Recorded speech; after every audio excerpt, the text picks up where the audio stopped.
Welcome to the Behind the Shield podcast. As always, my name's James Gearing, and this week it is my absolute honor to welcome on the show Navy SEAL veteran, founder of MASF Supplements, and the man behind Adopt-A-Cop BJJ, Mitch Aguiar. Now, in this conversation, we discuss a host of topics, from growing up in a military family, his journey into the Navy, his powerful shift in perspective from viewing those overseas as the enemy to refinding the humanity, the defund the police movement, his martial arts journey, bringing Brazilian Jiu Jitsu to law enforcement, and so much more. Now, before we get to this incredible conversation, as I say every week, please just take a moment. Go to whichever app you listen to this on, subscribe to the show, leave feedback, and leave a rating. Every single 5-star rating truly does elevate this podcast, therefore making it easier for others to find. And this is a free library of well over 1,100 episodes now. So all I ask in return is that you help share these incredible men and women's stories so I can get them to every single person on planet Earth who needs to hear them. So with that being said, I introduce to you Mitch Aguiar. Enjoy.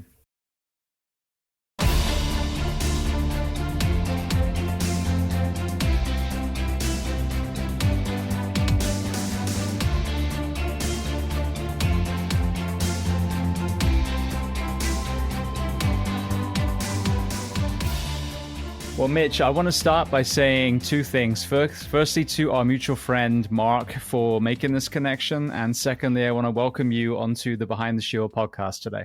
Well, thanks for having me. I appreciate it. And thank you, Mark. Definitely a huge supporter of mine for many years, good friend, and, served in the police for a long time, and definitely of the right mindset when it comes to fitness and readiness and everything about being a police officer, and huge advocate and proponent of Adopt-A-Cop BJJ, and also one of my blue belts. So, practices what he preaches. Absolutely. And the guy's not afraid to point out when something is just simply right or wrong as well, which is why I love him. Yeah. All right. Well, let's start at the very beginning of your timeline. So tell me where you were born and tell me a little bit about your family dynamic, what your parents did, how many siblings. So I was born in Portsmouth, Virginia. Both of my parents were in the Navy, and that's why I was born here. They were stationed here. I have one full blood brother that's younger than me, about a year and a half younger than me. I have a stepbrother that's about a year and a half older than me. And then I have two older stepsisters that are, I think the oldest one's maybe 10 years older than me or something like that. So,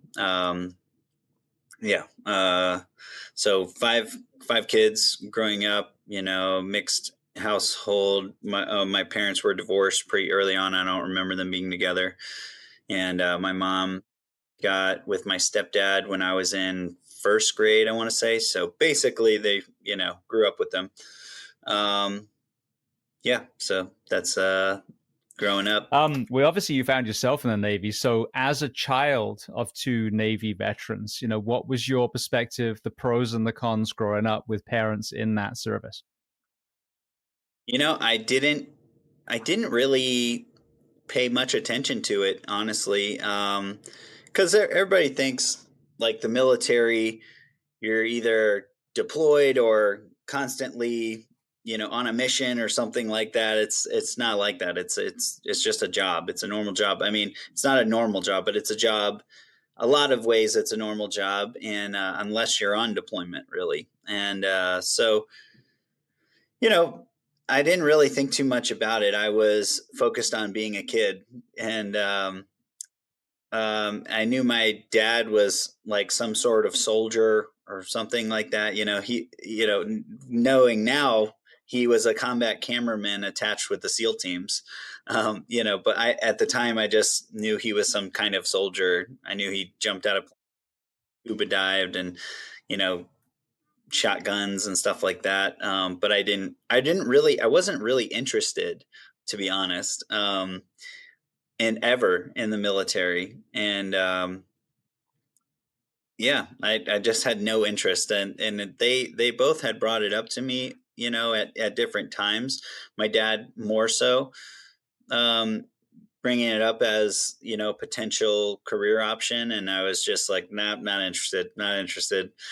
I had no real desire for it. In this world now where we get to see war literally live streamed, what was the role of the combat cameraman back there, and what's his kind of perception of this evolution of media in general when it comes to combat? That's a good question. I have not asked him about that. He just retired actually recently, and he got out of the Navy 10 years in, and then he got a job at Aberdeen Proving Ground as a high-speed photographer there, filming bullets and testing all kinds of equipment, and taking high-speed pictures of explosions and things like that. And then once he got past that, then he basically took over the range control position and ended up retiring out of that. But he's been in that for a while. So I haven't really discussed that aspect of it. And, I had combat camera guys attached with me at the SEAL team, and they would come on our training a lot and get pictures. I don't know if it's for like recruitment, reasons or what, but, and then, on deployment, I personally never had a combat cameraman with me on deployment. But nowadays, it's like everybody has GoPros and stuff like that. So you're kind of your own combat cameraman. It reminds me, Tom Satterley, the Delta operator, his wife Jen, I think they met because she was filming when they were training. And I don't know if that was used for them to then evaluate and change their training, but I know it was the same kind of thing. Now, whether, again, any of it was used for promo, I doubt it. But yeah, they had her team attached to them when they were, I forget what it was now, if they were drilling, or it certainly wasn't in combat. But yeah, it's interesting that your dad made the transition from that to what he ended up doing on the range itself. Yeah. Yeah. Yeah. I think, they now, thinking about it, they probably, like, all this training, one can be used for recruitment, but a lot of it I'm sure is classified, and like they want to brief the higher ups and stuff like that. And then a picture's worth 1,000 words, a video's, worth probably 10,000. But so they probably want to keep it controlled and under wraps. So rather than having guys go through wearing GoPros, stuff like that, I don't know. Absolutely.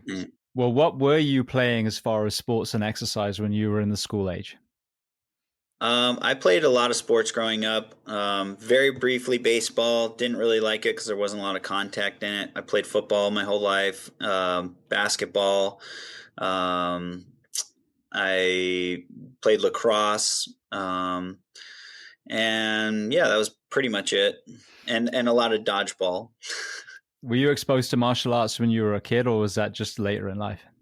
I did. I did karate briefly, but didn't really think it wasn't what I was expecting. I thought it would be more like jiu-jitsu or MMA or something like that, but it really wasn't. It was more, katas and that kind of stuff. Not really interested in that. And I very, very briefly was exposed to some wrestling, but again, I didn't enjoy it because I felt like it wasn't really. I was looking for fighting. That's what I wanted, but that didn't really exist. MMA wasn't really a thing when I was a kid. So what about career aspirations? You said initially your dad was trying to lean you into the military. What were you thinking of when you were in the school age? I initially wanted to be a gym teacher, and then I found out that you have to go to college and, get a degree to get to be a gym teacher. And I was like, what? That's ridiculous. Like, so, and I knew that the academic road was not going to be the one that I went down. So where did that take you then? I mean, were you already shifting towards the military by the time you graduated? No, actually, it's funny. In my senior year of high school, a bunch of my friends were all saying, "Yeah, let's join the military. Let's do the buddy program. We can go, join the Marines or something. We can all go together." And I was like, "Nah, you guys have fun with that. I'm not doing that. I have no interest in that." And then they all ended up backing out, and I was the only one that went and then became a SEAL. But yeah, so I was originally I was roofing all through high school, and I enjoyed the physical labor. I enjoyed a different environment every day. Not going to like an office or anything like that. And I really didn't know what I wanted to do. But that's kind of what led me to the Navy. My recruiter just happened to catch me on a day where I was bored and wasn't really sure what I wanted to do, but I was up for anything. So talk to me about your recruitment story. I've heard so many amazing ones. I think the best one, I forget who it was now that was telling me this, but their dad sent a lawyer with them and they got the exact, recruitment MOS that they were looking for. But I've heard horror stories as well of people promised one thing and then they ended up on a submarine or whatever the hell happened. So what was yours specifically?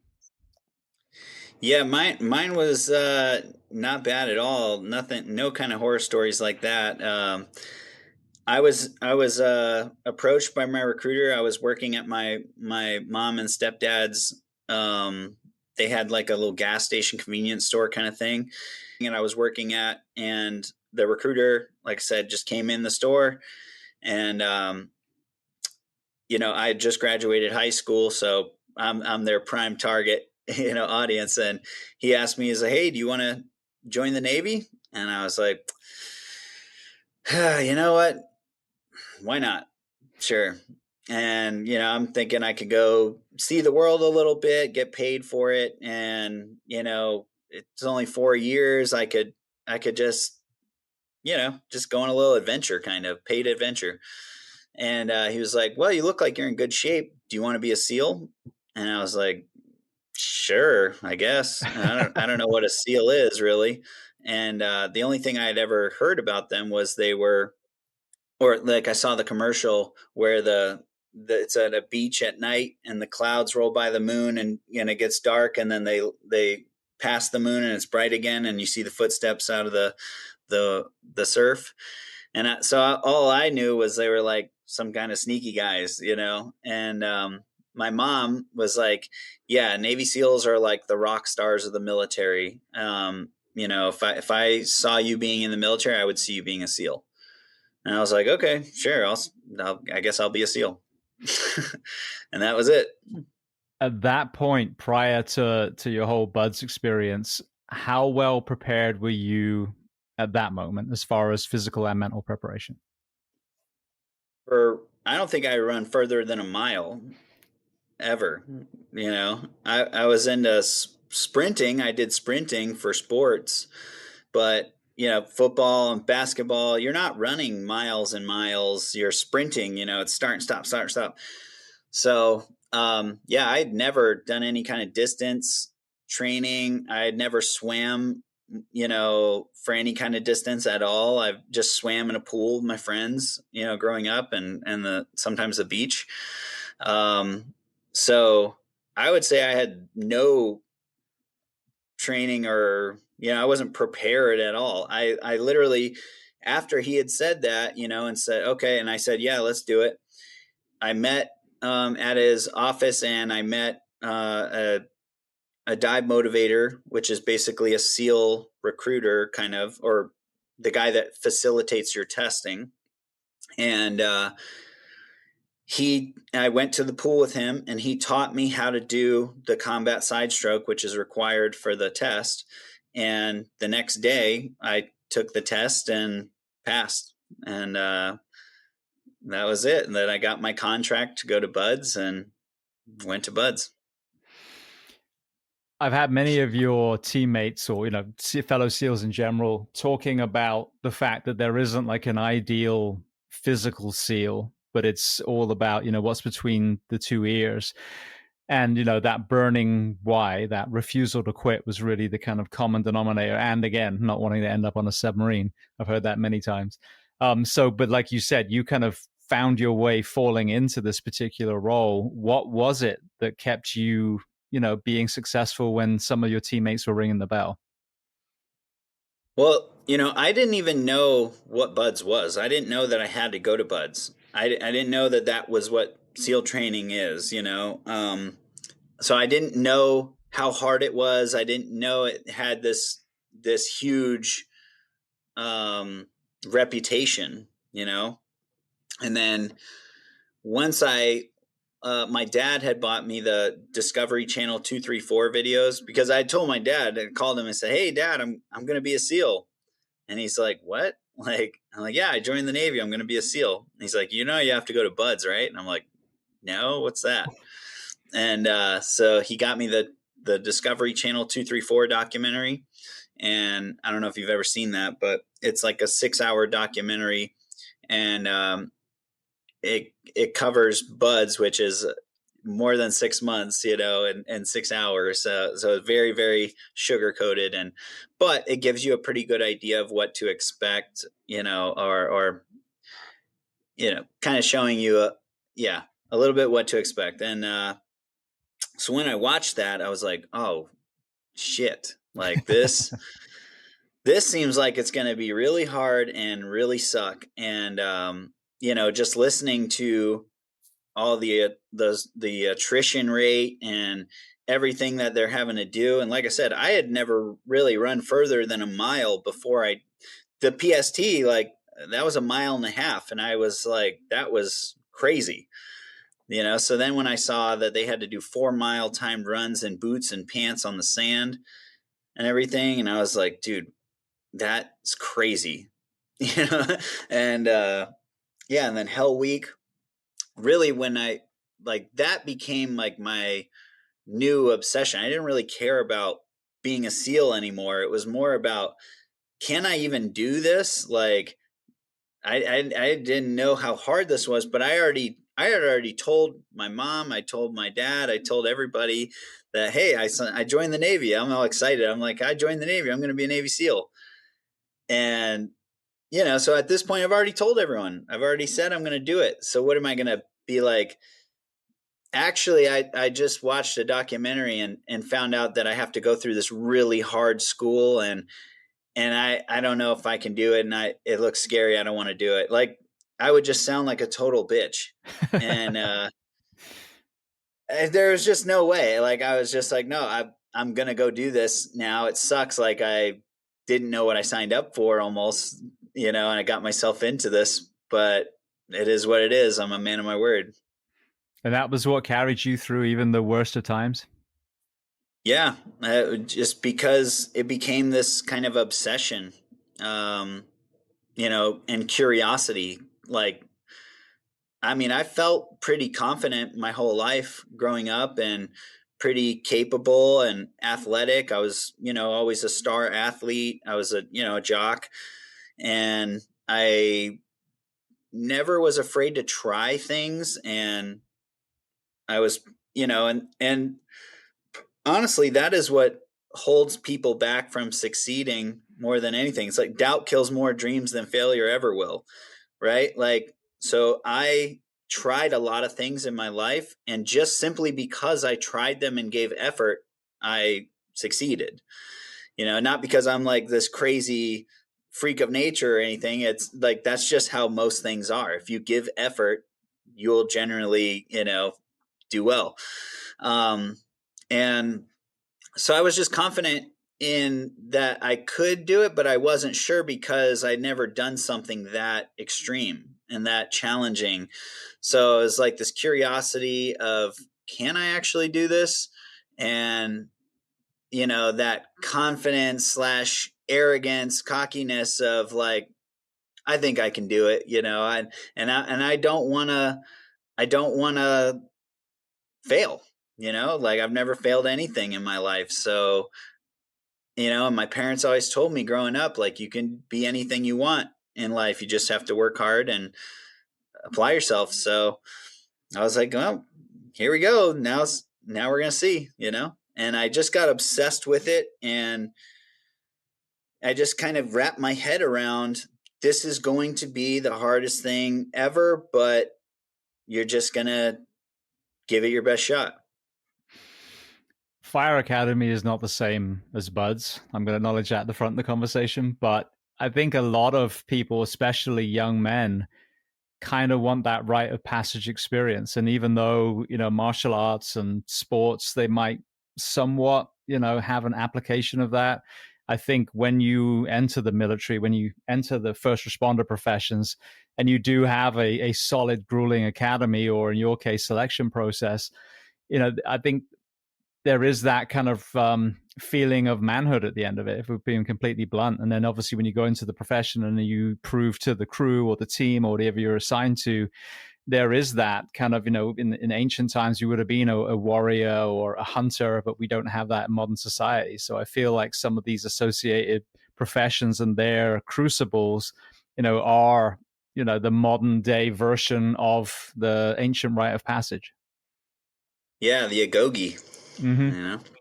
But yeah, I think that's true with just any kind of adversity. If you overcome any kind of adversity, I feel like that's what instills confidence. Because you see what you're made of. You don't wonder, like, and the harder the adversity or the challenge, and you get through it, then you can be sure of yourself for some reason. That's the difference between cockiness and confidence. I feel like confidence is earned, and so yeah, when you get through that, especially knowing how hard it is, like you're watching everyone around you quit, and so many people have tried this path and have failed, and when you get through it, you can't help but feel that confidence, I think this is why it's so important for people to understand when professions start to lower hiring standards, that you're reducing the ability to forge that kind of human. And I think as well that shared suffering creates that lifelong bond, whether it's SEALs or firefighters or cops or whoever it is. When you've been through those together and you emerge side by side at the end, I think there's very few professions that can match that. But by bringing these bars down lower and lower and lower, you're firstly not filtering out the wrong kind of person, and secondly, even from a mental health point of view, you're not bringing those people together that might have to be in horrendous situations when they actually get into the job. Yeah, for sure. And that's the other thing is, you want that. I mean, people ask, like, why is Buds that hard? Why does it have to be that hard? Blah, blah, blah. And it's a filtering process. It's a weeding out process. They want the person that no matter what is never going to quit and will go until the brink of death and beyond, like, if necessary. And then once they have that person, which you can't train that, you either have that or you don't. You're either willing to go to that level or you're not. And the only way to know is if you actually do it. And, once you have that person and they're proven that they'll do that, and they have that will and that warrior mindset, that will to fight, then now we can invest in training them, because you can teach anybody how to shoot a gun. You can teach anybody how to jump out of a plane. You can teach anyone how to scuba dive. You can teach anyone how to build a bomb. You can teach anyone how to do all these things, to systematically clear a building. But you can't teach that heart. You can't teach that warrior mindset. You can't teach that will to fight. You either have that or you don't. And now, also, again, from going through that crazy adversity and instilling that confidence in yourself, now when we ask you to go do this hard mission or this dangerous mission or whatever, you're like, this is nothing compared to what I've been through. And same thing when we're actually in the SEAL teams training, these simulated combative experiences, or hitting targets and getting contacted from, we make these scenarios over the top and just insane and ridiculous, and man down drills, and catastrophic events happen. Oh, the helicopter went down. You plan all these things, and you practice all these things at a much higher level, much more intense level than hopefully you're going to encounter in real life. And so that you are prepared, and because you've gone through all this training, you're ready for it. I remember thinking, like, after my first gunfight, my first real gunfight in Afghanistan, I was thinking, like, afterwards, like, is that it? Like, because our training is just so much more intense that you're expecting that almost, or you're expecting it's going to be worse than that. But then real life is, it's probably not going to be as intense, but not to say that it can't be, but you just want to prepare for the worst and hope for the best, right? I think that's what's happened now. Someone made a really good comment a while ago on the show. We have our certification in the fire service is called minimum standards. That's what they label it. So it's the shit as you should ever be in your whole career. But someone made a really good point. He said the problem is today is that some areas, the minimum standards have become maximum standards. And this is the issue. That's the bare minimum. That's your bread and butter, normal, routine fire, or, extrication, whatever it is. But, you guys have your Operation Red Wings, and we have our, 9/11s and all these horrendous issues where everything goes wrong. And now you are having to pull, injured firefighters out of buildings, or whatever or the Vegas shooting, or, 9/11, they're climbing tens and tens and tens of floors with all their gear trying to get to people. And that's what we need to train for. That's what we need to have the fitness for. Doesn't mean that you're going to do it every single day. But when you train for those worst case scenarios and put that bar high where it should be when lives are at stake, then yeah, the other stuff becomes super easy, but it's not overwhelming when you do get that worst case scenario. Yeah, it's better to have it and not need it than need it and not have it, Absolutely. Well, as you guys say, you fall to your level of training, not rise to the level of expectation. The standards are super important, and they're there for a reason, and in the SEAL teams, excellence is the only acceptable standard. And the reason is because, the missions that we're doing are life and death, and the lessons learned are written in blood. So, and it's not about, you can't let your feelings get involved with that, or clouded, your emotions cloud things. There's just a standard, and you either meet it and perform and meet it, or you don't and you go away. And again, we would rather hurt someone's feelings and send them home, or send them to a different job on a boat or on a submarine or whatever, rather than sending them home in a casket, or worse, teammates in a casket because they didn't meet the standard overseas. And and it's very true. There's a saying, you have to earn your trident every day, and that is not just a saying. It's employed. I've seen guys lose their tridents within a couple weeks of being at the SEAL team, and I've seen guys who have been, almost at the 20-year mark, like, continually mess up. And I'm not saying continually like over years. I'm saying continually mess up within a couple of months, like make a couple bad mistakes in a row, and you're gone.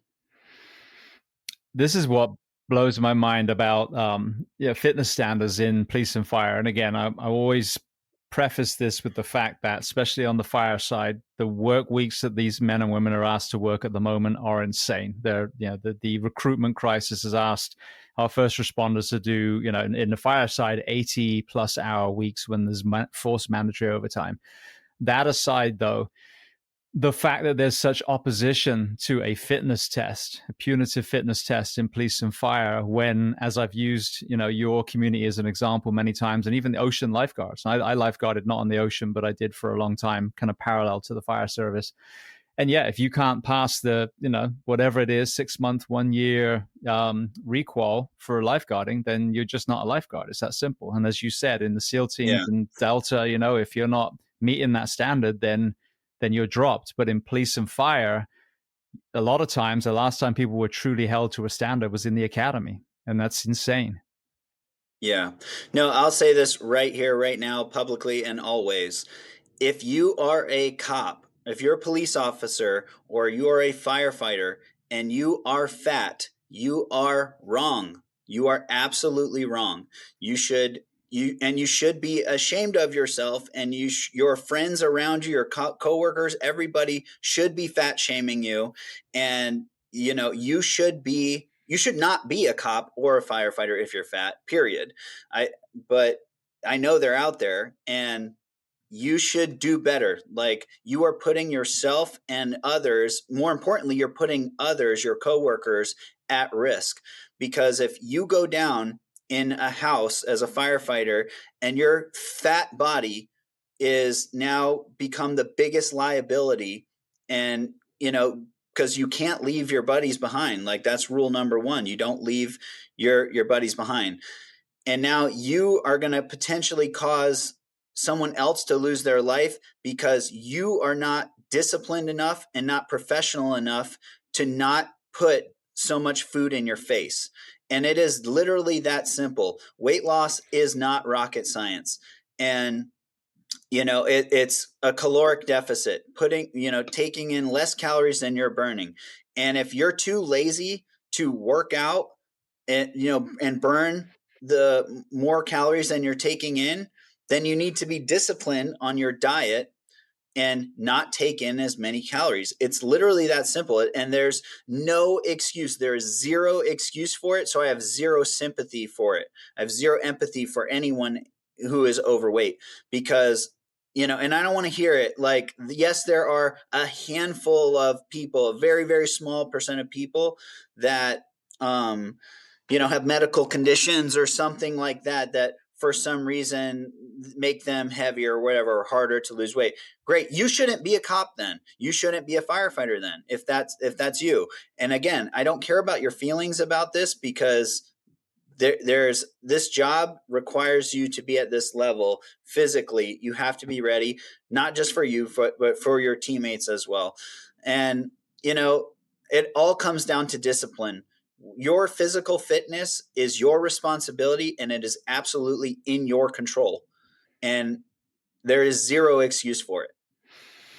I think there's two truths that exist parallel to each other. If someone is deconditioned at that moment, they shouldn't be on the line operational. Because as you said, if you are climbing, as I mentioned, 20, 30 floors with 100 pounds of gear on, and you make it 5 and then have an event, absolutely, you become our main concern. You are one of our brothers or sisters, and you're the one that we have to go get. But meanwhile, the person we were supposed to be getting is now burning to death, on the 30th floor.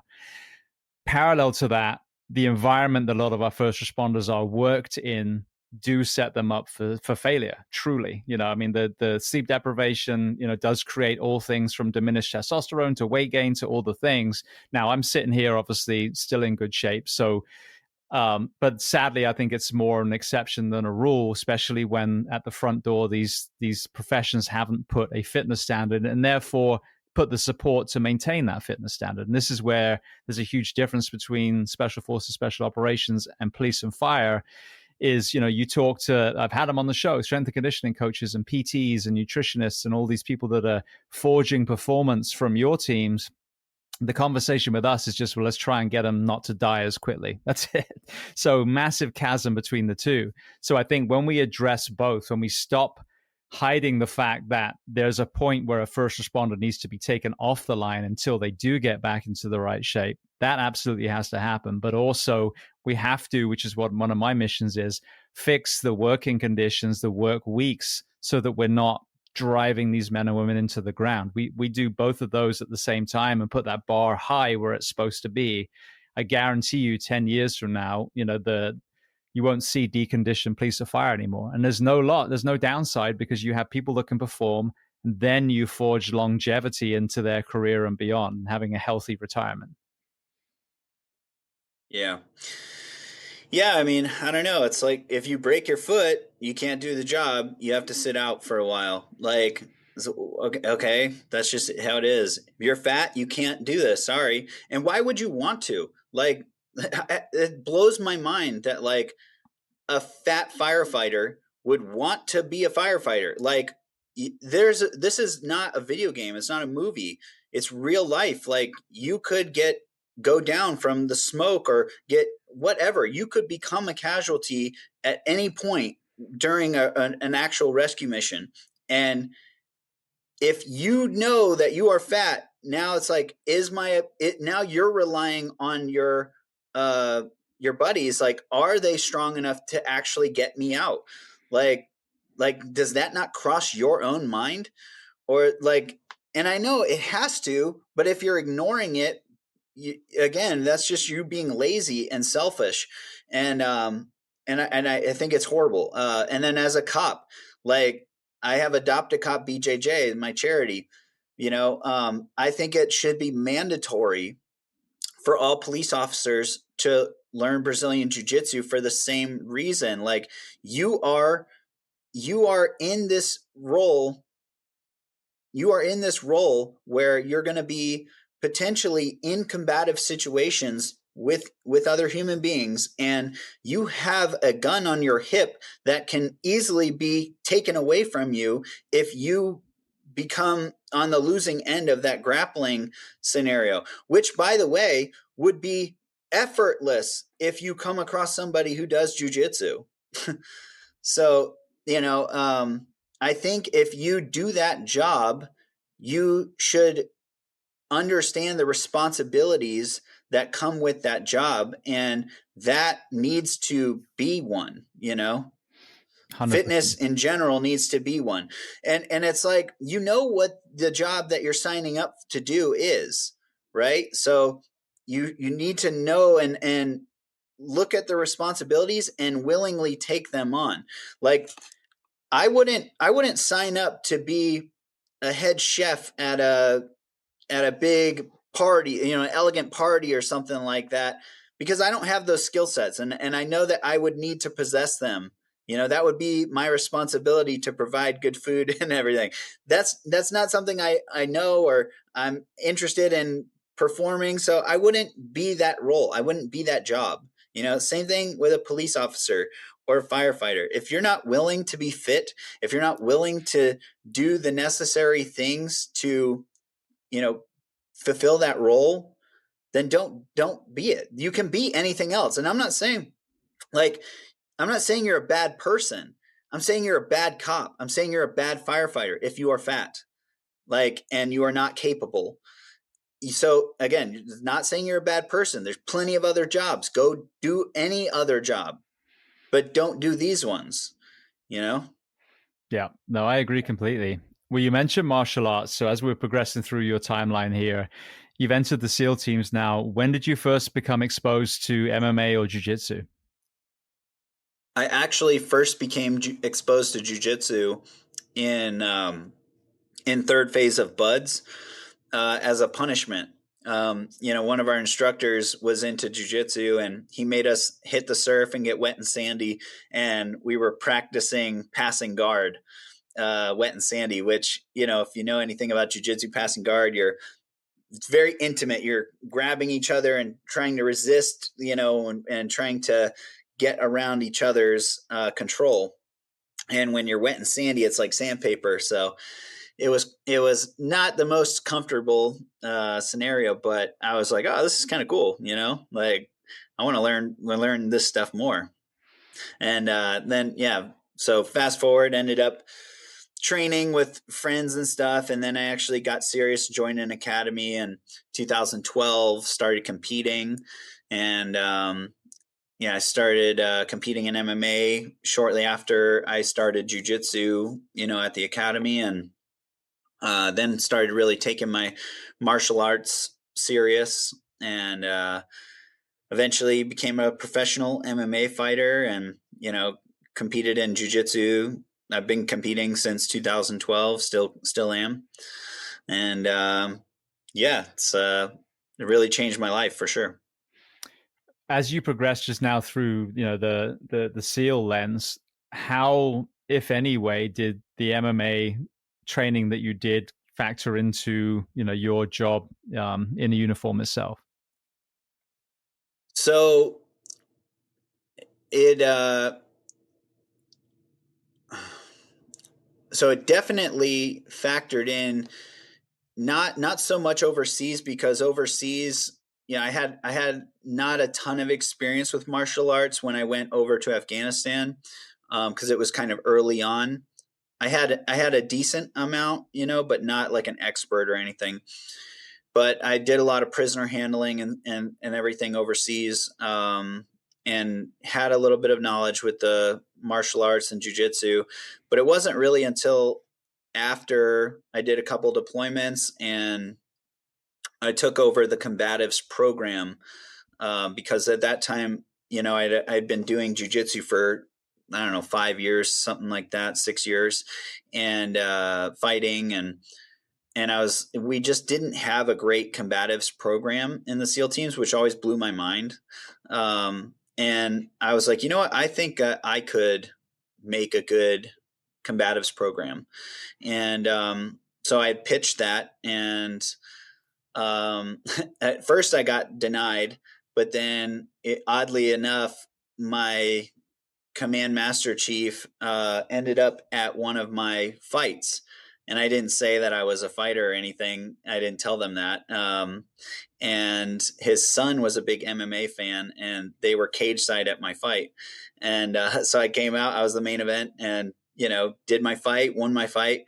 And he came up to me afterwards, and I was like, "Uh-oh!" And he was like, "Yeah, congratulations! You just passed your test for combatives instructor." And I was like, "Oh, okay, cool."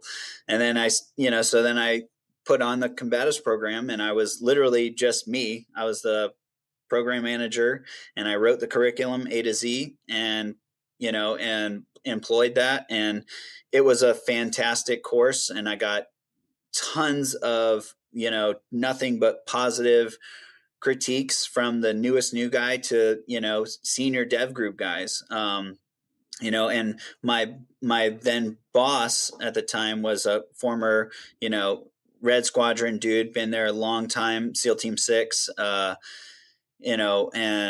loved the program as well. So I mean, everybody loved it. It was great, and that was probably, honestly, like the most rewarding part of my career, was being able to kind of give back in a meaningful way, and give guys a skill that legitimately could save their lives overseas, because people are unpredictable. When you go hands on with people, and you don't just kill everybody when you go on target, as much as everybody, maybe thinks that, or maybe even some guys would hope that's what you do overseas, but it's not. Sometimes it is like that. Sometimes, most of the times, it's not. So most of the time you're going hands-on with people, dealing with prisoners under control and everything. But like I said, people are unpredictable. When you put your hands on people, that's when stuff gets real for them. And, if people are in fear for their life, like, who knows what they could do or whatever, you could find yourself in a hand-to-hand situation. It's not like you can just go for your gun right there all the time, because when you go hands-on with someone, and now you're twisting and turning, you're flagging people if you have a gun out, you know what I mean? So there's anyway, it was really rewarding to teach people a system that I had come up with using my background with martial arts and my real world operational experience, and combining them into a realistic and effective combatives program. Well, you mentioned Afghanistan. I know you were deployed in Europe as well. A question I like to ask anyone who was deployed during wartime is a two-part question. The reason I ask this is everyone else, the rest of us, we got a very polarized view of war. It was either, kill them all, let God sort them out, stack in bodies, or it was they're all baby killers. And obviously, in the middle are the men and women that had the American flag on their shoulder, and they were overseas, protecting, not only our nation but also the indigenous people as well. So the first part of the question, regardless of the politics that sent you to any of these places, was there a moment where you realized there were some horrific people within that nation that did need to be addressed? Yeah, but I would say that we do too, you know. And back then, when I would say honestly, I would say that when you're in the military, you're kind of brainwashed because you're in an echo chamber. You're kind of exposed to propaganda. You're exposed to a one narrative, um, and I think most people that join the military join for the right reasons. We want to join the military and protect our country and defend our homeland and go fight terrorism. And, we don't want another 9/11 to happen. So we're going to go hunt them down in their world, blah, blah, blah. And, so I kind of bought that when I was 21 years old going to Afghanistan in 2011, and so, but when I was overseas, like, I kind of realized, like, what are we doing here? Why are we here? And the only reason, like, we're fighting these people is because we're here. Like, and it didn't make sense to me. It seemed like, there's no way these people are gonna, where I was in Helmand province, like, it's like cave people, like there's no electricity, like there's like a couple motorcycles for the whole village. Like, their houses are made of mud. Yeah, I don't think they could point Afghanistan out on a map, you know? And so to me, it was kind of like, what the hell are we doing here? This is kind of a waste of time and money, and it's super dangerous. And because it was super dangerous, walking through minefields and having people blow up right in front of you, like that happened to me. Like I watched people blow up right there, like all the time, IEDs everywhere. That was definitely like the biggest thing. That was the scariest thing, you know what I mean? And, but yeah, it just seemed like the Taliban to me kind of just seemed like Afghan patriots. Like, who are these foreign invaders coming into our villages and stuff, and we're like, where's Osama bin Laden? And they're like, who? So it just kind of seemed like silly to me even at the time. But you're there, and it's like, well, these guys are trying to kill me, so I'm gonna kill them, and they're trying to kill my brother, so I'm gonna kill them. So it becomes like very tribal very quickly, because quite literally is, and so yeah, so that was kind of but I did back then, my perspective was, okay, we're Americans, we're the good guys, we're gonna go over here, and and all these guys are terrorists, and we're just trying to prevent the next 9/11. And now my perspective is completely different, and yeah, I think it's not so black and white, good guys, bad guys. And now you see there's a whole lot of gray in there. And yeah, so it's pretty wild to have that experience. And looking back at it again, at the time, I felt like I was doing the right thing. My heart was in the right place. Like, I was fed, a narrative and propaganda about this is what it is. And I'm just young and naive and just like, okay, my government would never lie to me. Well, this is what's so sad, So, though, and this is why it's important to have these conversations still. I say the same thing with COVID. It's been a few years, but we haven't um, discussed what went right and what went wrong on a national stage. please, I mean, COVID was not a pandemic. It was an IQ test. And so many people failed COVID. Don't get me started on Mark Cool with COVID. But with that, I mean, firstly, it did show, and I think this again, being compassionate, it showed that we had a population that was probably overstressed, underslept, worried about mortgages and raising their kids and college funds and all these other things. And so when this happened, they were fed whatever narrative it was, the Fox or the CNN version of, the same bullshit. They were divided, and it became like World War One, and friendships and families and everything were torn apart. And I was just amazed at the lack of critical thinking, that in the middle somewhere is the truth. That yes, there is a real virus out there, and you can call it whatever you want, COVID-19, Steve, whatever, but it's definitely killing some people. But the underlying health conditions are a big part of that conversation. So in that, doesn't matter whether you thought that the vaccine was a be all and end all, or you thought that the whole thing was a Chinese conspiracy. Making the nation healthier was a win-win, regardless. Like so feeding people real food, exercise, time in daylight, community, etc., which was the opposite of what was done. But the thing is, it's so infuriating is that then at the end, people just like, oh, we don't want to talk about it anymore. I was like, well, time out. You guys Yeah. completely fucked up. Now is the time to talk about it. And I feel this is the same with the veteran's voice. Yes, I know it's been a few years since the Middle East specific conflict, but this is when we need to hear you and everyone else that's been on here, because there is no more powerful voice of what we did right. And some of the people that, witnessed some of the atrocities that were over there and were firsthand able to stop some of that happening. But as you alluded to, whether it was lying about WMDs, whether it was the fact that we were there, arguably 18 years too long, we have to learn from that, and then you have this whole conversation as well, the industrial military complex. Where's the checks and balances for starting yet another war when we know that when you guys are at war, there are companies that are making billions of dollars? Yeah. And, that I think the same thing with COVID, and you want to talk about, oh, conspiracies, this and that. I don't think too much into conspiracy theories other than like they're spoiler alerts, but I think the thing is it's just following the money, like the military industrial complex makes tons of money and they are happy to put profit over people every single time.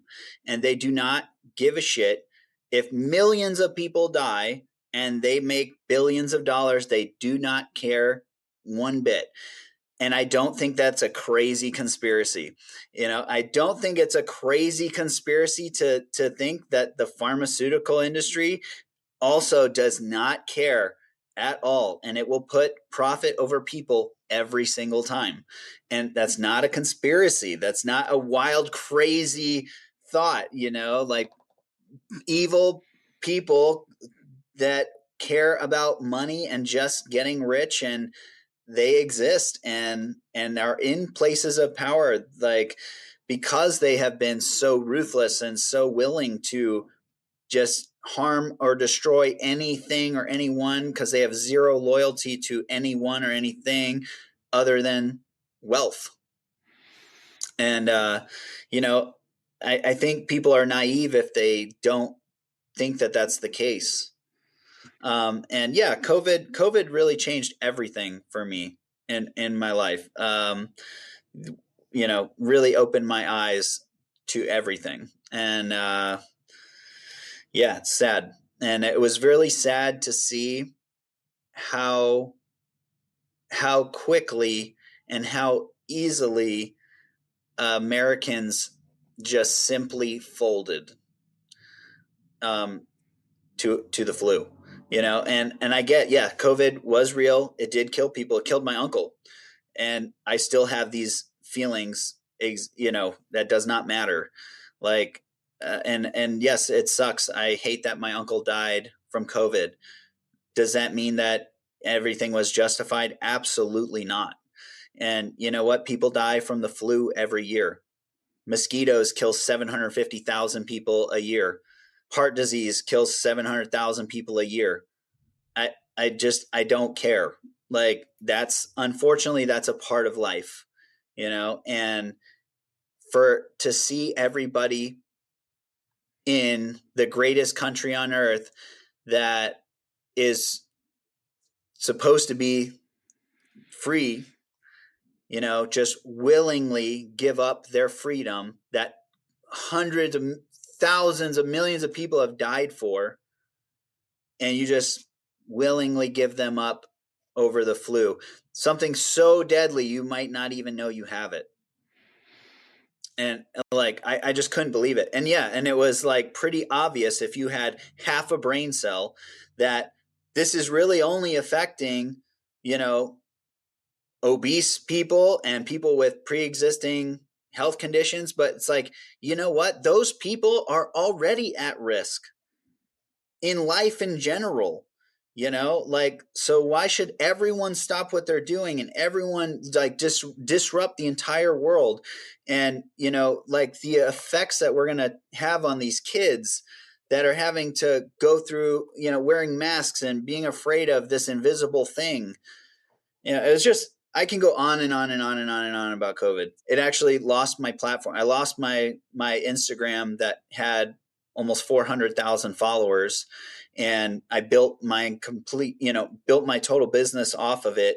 And 95% of my sales came directly from my Instagram, and Instagram deleted my account because I had posted a video saying the vaccine does not stop you from getting COVID, and the vaccine does not stop you from spreading COVID. And that was, at the time, that was labeled misinformation, and I'm a conspiracy theorist and all this stuff. But now it's widely accepted as fact and truth. But that doesn't matter. My Instagram's gone, and it damn near crippled my company. So speaking the truth, cost me millions of dollars. Well, I didn't monetize mine, but I had 220,000 people on Instagram. And when we really started seeing the response to October 7th be so far beyond, a conflict, and there was a systematic, extermination of children, and I had guests on the show, magically my Instagram got shut down as well because they had the audacity to say that killing children was wrong. And again, it wasn't even in some like me, talking heads. It was just getting people that had literally been there on relief operations. Chicago, physician from Chicago that works in the ER, that works around gangs and violence and everything, and just his reporting of what he was seeing there. It's horrendous. And I think this is one of the things that we really need to start unpacking. There's a reverence for sociopaths at the moment. We talk about mental health in the first responder community, in the military community, and we look at us, the soldiers, the firefighters, the cops, the people on the ground that saw and did horrible stuff. But we forget that exists at the top as well, whether it's fire chiefs or presidents or whoever it is, prime ministers. If you can sleep at night, for example, as the head of Purdue Pharma, knowing that your deliberate attempt to put these, OxyContin, these painkillers out into America has literally cost millions of American lives now, and you sleep soundly at night, that's a sociopath. You sleep soundly at night knowing that you're funding the weapons going to Gaza at the moment, you're a sociopath. It's that simple. But those same people that we've admired, now, this is why there's a division. And I hope to God that we're starting to finally see the cracks and people are seeing it for what it actually is. Because as you alluded to, forget COVID. Our healthcare system, air quotes, is why 70% of this country is obese or overweight. And that spans both sides of the aisle for decades now. So if they actually cared about American lives and not making the drug companies money, we would have a svelte, fit community. Yeah, I think those people in those positions easily justify what they're doing or whatever. They find these, they make these narratives in their heads about, why they're doing is justified, or, oh, well, if it wasn't me, someone else would just do it. So I might as well be the one that gets paid from it, or it's not affecting anyone that they know or care about, or whatever narrative they want to tell themselves to justify what they're doing and feel like they can sleep at night. And, and like I said, I think that you're brainwashed in the military.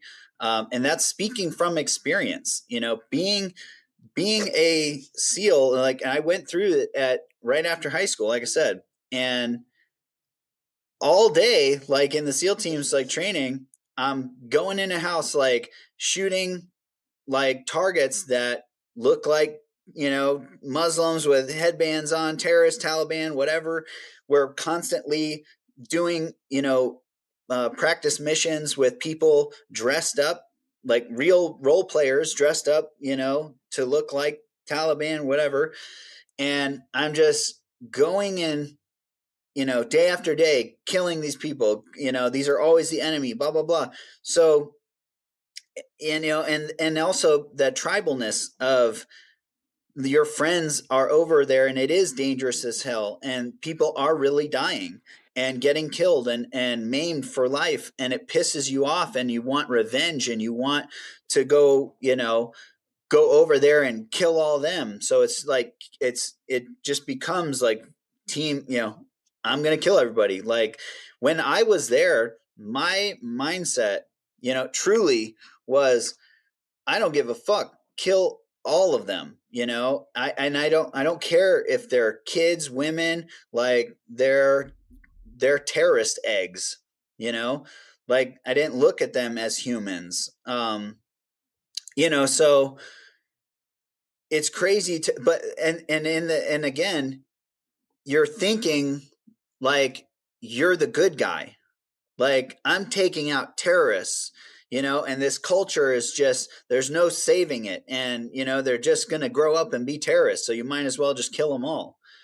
And, that's pretty extreme. But, like, I'm telling you, I had that mindset, and I acknowledge, looking back at it and like being removed from that world and having this perspective now, it's like, whoa.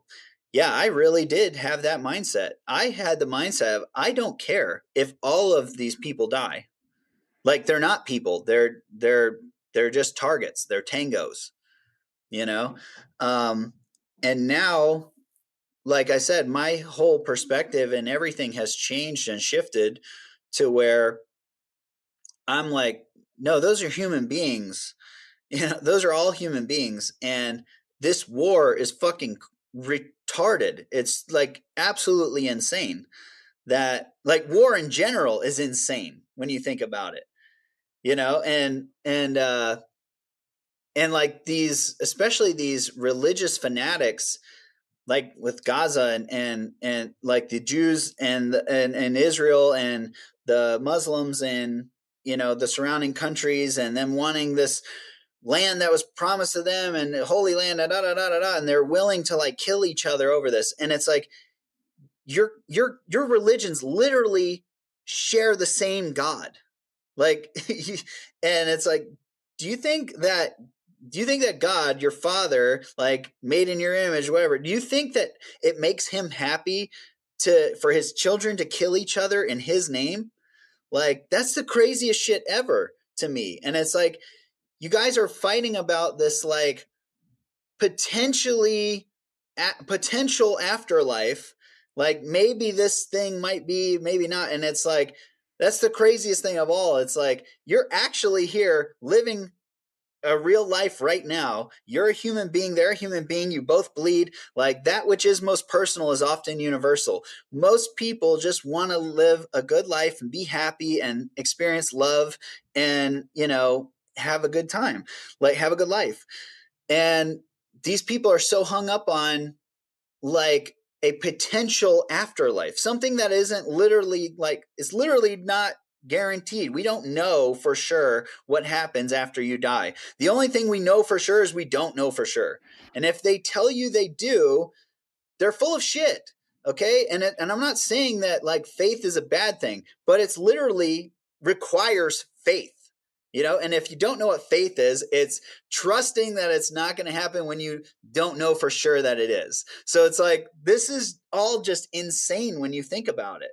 Like, wouldn't you rather live a peaceful life?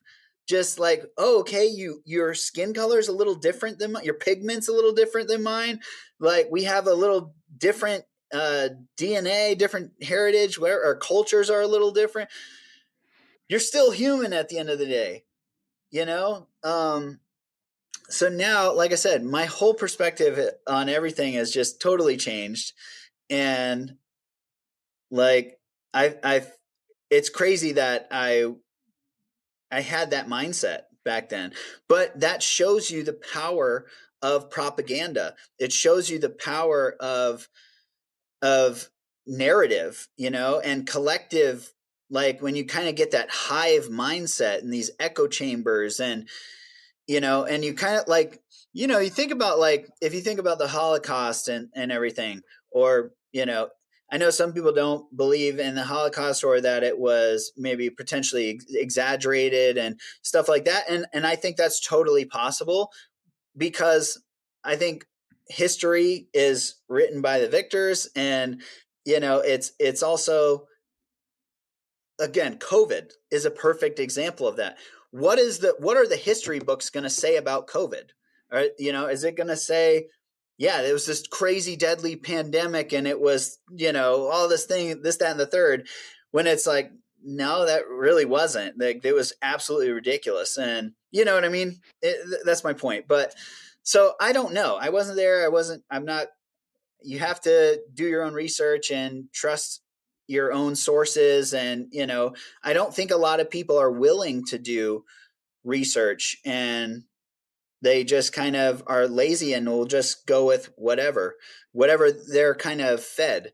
So that is powerful. Narrative is powerful. And propaganda is real and it's powerful. And that's why every country does it. And like, both sides of the war use propaganda to their advantage. So I think it's really important to be as neutral as you can, and really like listen to both sides, do your own research. If you can, like, get eyes on, like, because it can always be, you just have to get your own perspective, and I think that's important. And yeah, that has really changed the way I view the world. I think, again, like I said, the veteran's voice is just so powerful because, again, people that went in, especially after 9/11, I was in Japan when the towers fell, working as a stuntman and with a bunch of entertainers from the USA and then Australia, and we had this big vigil. And I remember everyone was kind of saying, like, one of them had a family member that made it out, and people were kind of giving their kind of thoughts. And when it came to me, I was like, well, I hope this doesn't cost more lives than have already been taken. And there was a certain time where we realized that more Americans had died since 9/11, through the conflicts. But then I remember the response, and they're like, we're going into Iraq. And I'm like, I'm no geography major, but isn't that a completely different country? And so that's when I was, I started seeing that, it wasn't really about that at all. And they were using the response from Emotions. our young men and women, who wanted to go and be part of the solution. And they were like, oh, we're going to send you over here. And so now, as we sit here, the moral injury of Iraq veterans, of Afghan veterans, and what they carry, not only the physical damage and the loss of men and women, but, just the moral wounds, just like you're talking about, where they're reflecting now and going, well, wait a second, why were we there? And you're telling me that all these tribes in Afghanistan didn't communicate anyway, so we were fighting for a country that wasn't even a unified nation. And, this is coming from a firefighter that's completely detached from the military, but I'm just listening to the veterans talking, the ones that were there, the Afghans that were there, the Iraqis that were there. I've had them all on the show. And you start to paint a picture then. And then the question simply becomes, all right, well, we can't turn back time. So then let's have a conversation so it doesn't happen again. And here we are, now, and we're watching our nation send weapons all over the country, all over the world, excuse me, to keep, selling them to other wars, and these weapons manufacturers are making more money, which is all paid for probably by us, the taxpayer. So if we don't swallow our Not pride, probably, it is. yeah, well, there we go. So if we're not swallowing our pride and saying, okay, it doesn't matter if I was right or wrong, but what can we learn from this? What can we take away? What did we do well? What was a good response to this? And what do we do poorly? And how can we make sure it doesn't happen again? But if we just sweep it under the rug, or more importantly, more realistically, let other people sweep it under the rug, then we're doomed to repeat itself again. Yeah. Yeah. And, when emotions run high, logic runs low. And 9/11 had a lot of people emotional and, not really just wanting revenge and, wanting to get back. And it's hard to speak logically in a time where emotions are so high, and it's hard to, it's hard to, point things out like that are unpopular. When I remember years ago, when I remember it was on September 11th, it was, several years after, it was like maybe 12, 13 years later. And I had seen, or no, it wasn't even that long. Cause I was still in the military, but it's like 2016 or something. So, maybe 15 years later, right? And I remember Eddie Bravo, who's a famous jiu-jitsu practitioner and conspiracy theorist, but he had posted on his Instagram on September 11th about, Tower 7 and like all these different things that, were odd about 9/11, and basically saying like, yeah, this was a false flag and stuff. And I remember being like pissed, like seeing that, because it was emotional, and at that time I still had that belief in the narrative that was going around. It was terrorist, blah, blah, blah. And I'm like, man, fuck him for saying that. Like, what an asshole, And then, come fast forward, 9/11, or I'm sorry, COVID happens, all this stuff. I start really like looking into things more and more and more. And then I'm like, oh, wow.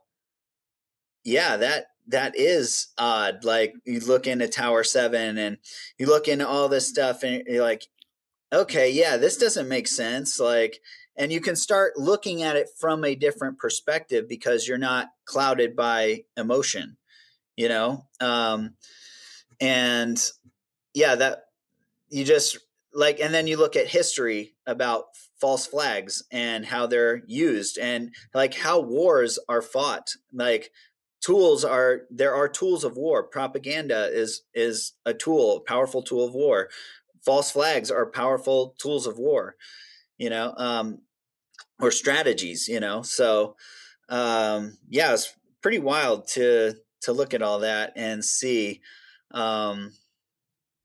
Yeah, I don't know, pretty crazy stuff. Well, really the fundamental thing is if you truly trusted your government, which I would argue maybe places like Portugal and Norway do, then if things happen and your government said, yeah, this is what happened, you'd be like, okay, because you've proven yourself, I trust you. But then when you reflect on British history, American history, for example, and you see all the horrible bad actors, record. yeah, it's is it that far out of the realms of thought that there could have been some ulterior motives to this? And did lots of people die in 9/11? Yeah, the death toll was absolutely real. 343 firefighters, for example. But God forbid that was actually a domestic attack. Then yeah, that should be uncovered. And if it wasn't, then at least we're looking. At least we're asking the questions, even if it circles around like, no, it was it was Al Qaeda. But yeah, you look at the JFK and even what's going on now with this list that everyone's talking about should be pretty simple. There's a list. Here's the list. But what's happening? Smoke and mirrors and distraction, and So I can read between the lines. Obviously, there's someone that doesn't want it released because they're on it. So yeah. yeah. Yeah. No, it's wild. And Yeah, just to go back to like the war, you know, like this war with Russia and Ukraine, and there's been well over 1 million people that have been killed fighting over this chunk of land that it's like it's the same shit, like it was a part of Russia, then it became Ukraine. A lot of those people still speak. They all speak Russian. Some of them identify, a lot of them identify as Russian. Like, and it's just so retarded. It's so retarded that 1 million people, 1 million human beings are no longer alive. Their life has ended. Their life has ended because of these people making decisions and their egos. And it's just crazy to me that, like, when I think about war, like, even like, why would I sign up to go potentially give my life for some politician's like idea or ego? It's absolutely crazy. And it's like these people are willing, these strangers are willing to kill each other. And like, you see this war, like you said earlier, like, this is a whole different day and age where we're watching this like Call of Duty, like with a GoPro right here, watching people in trenches, like trench warfare, fighting each other, and drones coming flying down and killing people, and like strangers to each other. These people would have crossed paths a year ago, and hey, how are you doing? Like, and now we're trying to kill each other because these guys said to. I mean, it's just wild, wild to really think about. Well, on that note, I mentioned earlier that the So question sad. I had was a two-part question. So another thing that we don't hear about is kindness and compassion when, our military are overseas. So as you reflect back now, and it's kind of leaning into exactly what we've just been talking about, the shared humanity on this planet that we should be leaning into, what were moments of kindness and compassion that you remember, whether it was from, the people that you were there with, the indigenous people, or even your own, men and women? Um, I remember, like, you know, like I said, when I started to kind of realize, like, um, oh, these people are just like Afghan patriots, like, they're just fighting us because we're here and they don't want us to be here. And I don't want to be here. Like, I could give a shit less about this place, And yeah, like I said, when I first got there, my mindset was like, I just want to, kill everybody here. I don't care. Like, they're all just future terrorists, whatever. They're not people. You dehumanize them. So it makes it, again, that narrative in your head or justification in your head, like, these aren't people. They're terrorists. Like, and you're the good guy. They're the bad guys. So, kill them all, whatever. Like, in your head, you're like, yeah, that's the right answer. And then, but as time goes on, and you can't just kill everybody because, there's rules of engagement, etc., whatever. So, you inevitably see people like just living their life over there. Like, we did a lot of patrols and saw, kids running around, farmers out there working their fields, and, and you interact with a ton of people. Like, I was there for a year. I interacted with a lot of fucking people, and we were the furthest outpost from any major base in Afghanistan. No running water the whole year.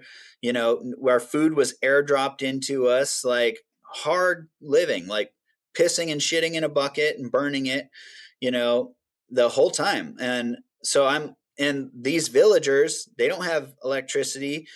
They are living in mud houses, walking a fucking mile to a creek to get water, like out of a dirty pail. And I'm watching around, you know, and I'm observing them, and I'm seeing like them working hard, them like kids running around with nothing but like playing with rocks and laughing and running around having fun. And, you know, and it made me like, man, look at these people like have nothing and they're happy, you know. And like Americans are so entitled and spoiled, and it's just most Americans have no fucking idea how lucky they are. And like this could have been, you know, if you were born here, this could have been your life. You know, it's luck of the draw. And, you know, so as the deployment went on, you know, I thought a lot about that stuff and the humanity side of it. And, you know, I would mess around with the kids and give them candy and stuff like that. Cause, you know, you patrol through some of these villages over and over, you start seeing a lot of the same people, you know, and then it's okay, maybe these are people, you know, and all right, maybe these guys aren't the terrorists, but where are the terrorists, you know? And then, but then like something would happen, like we'd get ambushed or something, and we're like, it's right back to no, fuck these people, you know, because it's tribal. And you know, if you almost killed me, or you like one of our guys got his leg blown off, and now it's like, all right, fuck all you guys. But it's just like wanting that revenge and taking out your emotions and anger and this and that. But it's like, but none of this would be happening if we weren't fucking here, you know, like, and like think about it from their perspective. if if a foreign country came over here and was patrolling my neighborhood with rifles and, you know, body armor and kicking in doors and just like searching my house, like we did that shit all the time. We just, hey, I'm just gonna go through your house. You don't have the fucking rights. You can't protest this. You protest this, fucking see what happens, you know. And so it's like, yeah, if I was in Afghanistan and people were doing that, I'd be fucking trying to kill you too. I'd be trying to protect my people, my family, my land, you know. So I don't have any loyalty to you. Like you're an invader. So so like, you know, when you really think about that stuff, it's like, okay, yeah, I see their perspective now. I see where they were coming from. You know, and again, that which is most personal is often universal. Like they're just people living over there. They were happen to be born there, and they're playing the cards they're dealt. I'm born over here. I'm playing the cards I'm dealt. And again, it's like fed this narrative and propaganda and, you know, whatever, all these things. And now all of a sudden I'm here fighting you like a stranger. Like I don't personally have anything against you. It's fucking crazy. It's crazy to think about. I just did a video today. I put it out because it's just, you know, every so often I'll do one just because it's burning in my brain and I have to get it out. But from the UK, Australia, Northern Ireland, here, you're seeing a lot of these videos of, you know, extreme right-wing fascists kind of rising up again. And it's the anti-immigration kind of rhetoric that's going on at the moment.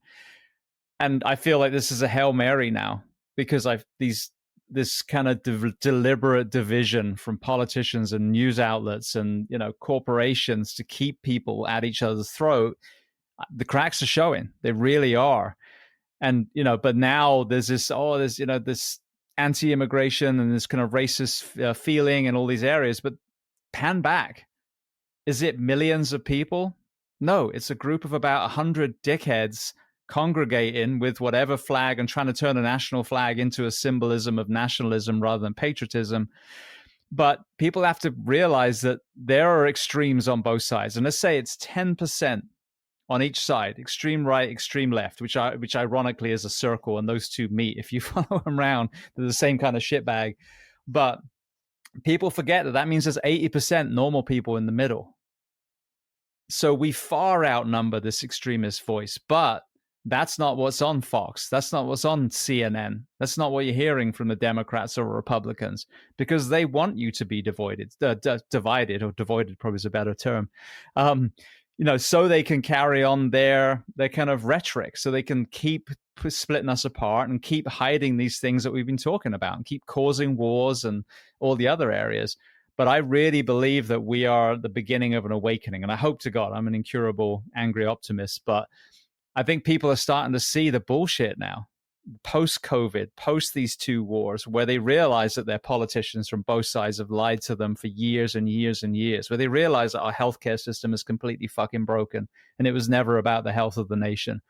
So with this latest kind of push to make everyone seem like they're screaming racist in America, I feel like that's a death roll of this extremism. And I hope to God that the majority, the silent majority, will find their voice again and step up and say enough is enough. And as we just been talking about, lean back into that shared humanity, whatever your skin color, religion, sexuality, that most of us, when we step outside our front door, our children play together, we talk to each other in the streets, that most of us are actually brought together. Yeah, I don't think there's anything wrong with that. I think we are all human at the end of the day. However, I do think that our cultures are very different, and I don't think that we should push. Like, I really don't think that we should be the world's police. No. First of all, and I think that people should, we should mind our own fucking business. And if your culture sucks and you don't like it, then those people need to be the ones to fix it. And it's not our problems, but I think that, honestly, I think with the whole immigration thing, we need to figure out a solution to that. But personally, I think culture is important, and I think that it's a good thing, and I think that it should be respected. When I go to a different country and the culture is different, I don't think that culture should bend the knee to me, or that if my culture, or like my culture, should just show up here and it is like, why aren't you assimilating to me? No, I think if you go to someone's house, someone's country, whatever, you should try to adhere to their culture and be respectful of their culture. You know what I mean? Like, when I'm in Thailand, I don't do that here in America, but that's their culture. I try to, respect their culture and be a good guest of that culture. And again, they're happy to receive people like that appreciate their culture, that want to experience their culture and stuff. And I think that's good. It's good to experience other cultures. It's great to see those other cultures. And I think it's really cool. I think America kind of lacks culture. And I think that the mixing of everything and it's a huge melting pot, and I think that's a problem, is we don't have like a real culture, and it's a lot of mixed cultures in together, and they're just not vibing. And so I'm honestly like, that's one thing I like about Europe, is kind of the segregation. And I know some people may hear that and think that's racist or bad or whatever, but I think segregation is a good thing. Like, when you go to Greece, everyone there speaks Greek, and like the culture is about Greek, like Greek pride, all that stuff. And it's not to say like they're saying you can't come here, like it's Greeks only. Like, no, but when you come there, understand that you're a guest. This is Greece, and be respectful of their culture. When you go to Japan, the same thing. Like, or and again with Europe, Germany, Greece, France, like Poland, all these places, they all have their own culture and speak their own language. And I think that's really cool.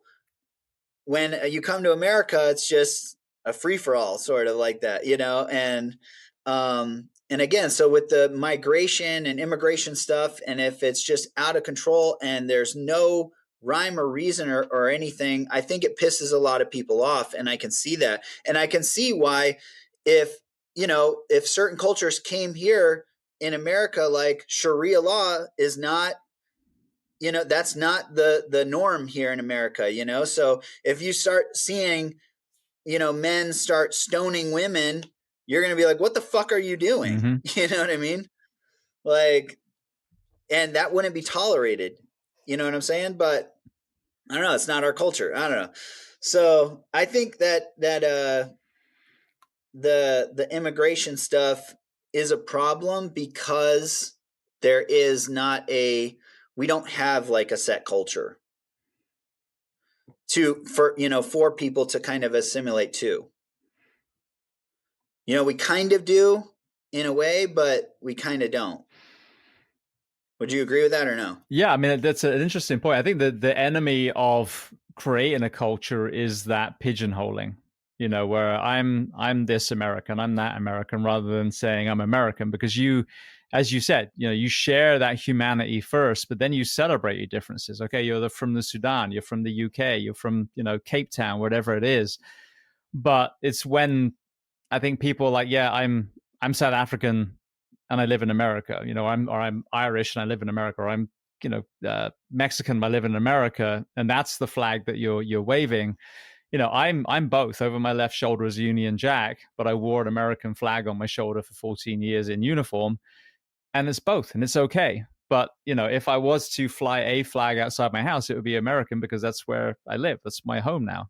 So I think understanding that we are a melting pot, and the UK is too, because we basically colonized 2/3 of the world.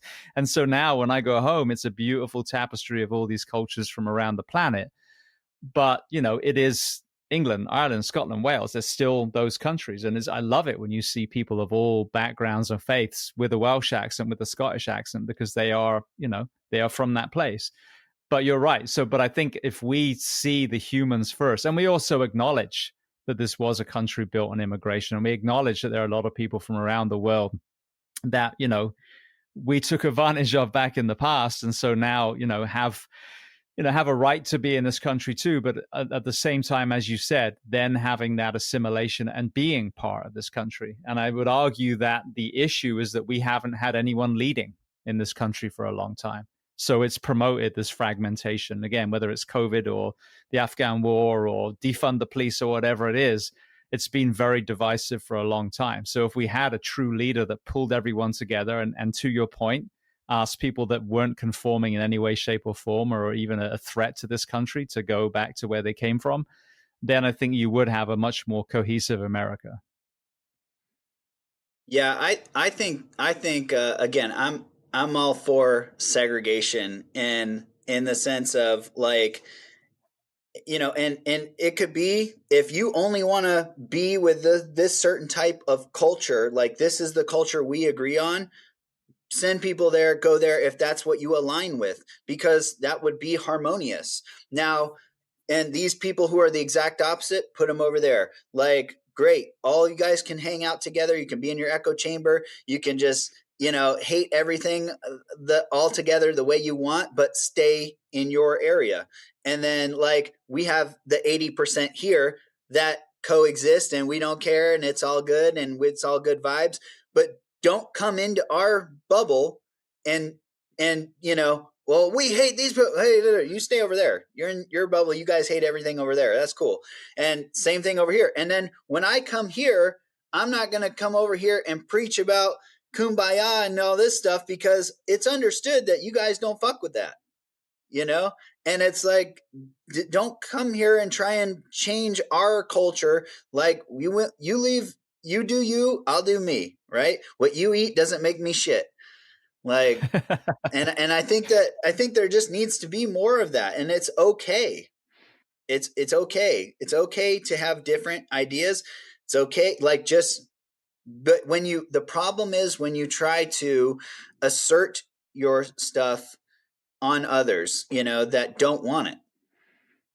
Yeah. Like going over in the Middle East and trying to like make it California. They don't fucking want it, and that's okay. It doesn't have, not everywhere has to be California, Absolutely. you know? Well, I want to go to your transition and then we'll talk about the things that you're doing today. But so at the end of your 10 years, what made you pull the trigger? And then what was your initial transition like? Because now after all these conversations, there's a pretty solid common denominator that a lot of us that wore uniform, you have that tribe, you have that purpose, you have that identity, and it can be quite jarring when people transition out. Yeah, well, I started fighting and everything, and my social media presence was pretty large, and I was active duty still. And that kind of was like a conflict a little bit, because at the time, like, not a lot of special operations people had social media. So I was getting a lot of attention on me personally, even though I'm not like posting military stuff. I'm not posting anything about the SEAL teams or anything, but people know I'm a SEAL because I have a bone frog on my chest. I'm fighting, in the cage, shirtless, and doesn't take rocket science to figure out what I am. And I didn't care either, because I'm like, yeah, it's my job title. So what? Like, there's a fucking movie called Act of Valor, and with real Navy SEALs, and there's how many books out there. It's like, we're not a secret anymore. This isn't the 90s, or 80s. And but anyway, I was getting a lot of like flack from it, and so it was kind of like, all right, I'm having fun doing the fighting stuff. I launched my t-shirt business while I was still active duty in the SEAL teams. It was gaining traction, and I saw like the real power of Instagram and social media, and like that you could monetize it and everything. And and at the time, like I said, I'd already kind of gone through those experiences. I'm getting a little bit older now. My perspective has shifted a little bit, and I'm like, you know what? I don't know. I've been here for 10 years now. I've been doing this thing, and I'm kind of just ready for a new chapter, you know? And so I made that transition. And like I said, I was already kind of focused on the next chapter. So it was really easy for me to transition. It was like super smooth. And then when I got my own freedom, because when you're in the military, you do not have your own freedom. You fight for everybody else's, but you do not have your own. Like, as a fucking grown adult, 28 years old, on my own time off, I have to ask, can I have time off on these days?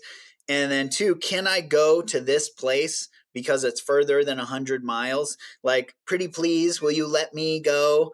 I'm a 28-year-old fucking adult who's been to war, and I have to ask your permission if I can go to fucking Florida. Like, the fuck, and so ridiculous. And so it was just so freeing, and not to mention, if you get in trouble in the military, you don't, like, if you get in, like, I didn't really get in trouble with the law and stuff, but if you did, you get not only punished by the law, but you also get punished by the military. And if you, like, okay, but that didn't really happen to me, thankfully, but like, I would fuck up from time to time, whatever, stupid shit. I'm human. And when that would happen, you get to hear about it 10 fucking times, because you have 10 fucking bosses, and they all want to, feel important and tell you, about why what you did was wrong, and their perspective on what you should have done and what you could do better. And everybody wants to feel important and, yield their power. And it's just like, dude, fucking God, I'm so over this shit, And it was so nice to be out of the military and then, like, build my own business and be my own boss. So, and then within 1 year of being out of the military, and with my company, my supplement company, MASF Supplements, I made more money in 1 year than I did my entire 10 years in the SEAL teams. So, and that's when I really realized, like, wow, money is actually fucking freedom. Like, it's one thing to have your freedom. Like, that was nice to get out of the military and be like, oh, I can travel if I want to, and I don't have to fucking ask anybody's permission. That's great. That's awesome. But then, like, getting actual money, like, and not having, like, they pay you like shit in the military, even as a SEAL. Like, you're making 100 grand a year. You think that's good money? It's not.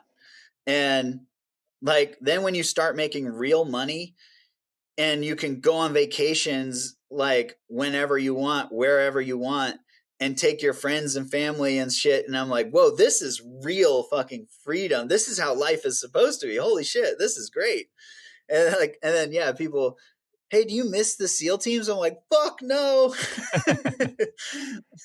I don't miss that shit at all, And then then COVID fucking totally flipped everything on its head. Everything, like my perspective, looking at life, my past, my service, everything. And I was just like, whoa, okay, yeah. Thank God I'm not in the military anymore. Thank God I'm not a part of the military industrial complex. And and again, I'm not knocking anybody in the military right now, because again, I think that, like myself and all those guys, had the best intentions, and have nothing but good intentions in their positions. But unfortunately, that doesn't mean that America itself has the best intentions, and America is not always the fucking good guys, as much as they want to, like, say or feed you this propaganda or whatever. It's not always black and white. It's never black and white, I should say.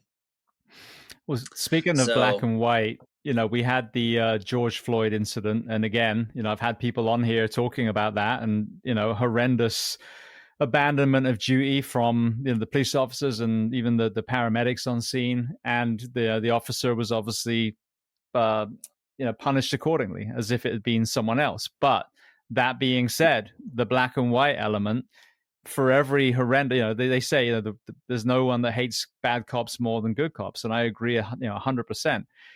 That one incident, though, again, as we're kind of circling around now as far as this racism from the other side, but that was like every cop is racist, and then you had this big defund movement, and it was horrendous. And the middle ground again is that you lower standards, the chance of a worse person being put in uniform is going to increase. And for every 100 first responders, you're going to have one or two that are shit. Every 100 plumbers, every 100 carpenters, etc.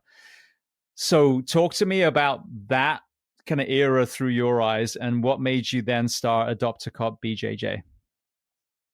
yeah, well, that is what made me start Adopt a Cop BJJ. But I will say this, you know, again, when emotions run high, logic runs low.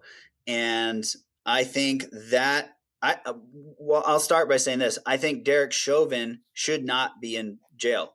I think he should not have gone to prison for murder, because, and the only reason he is because of the emotional outrage and backlash and chaos that ensued in our country because of what happened. And it was, but again, that's our justice system failing, I think, because of emotions and because of people worried and concerned about the potential uprising or whatever.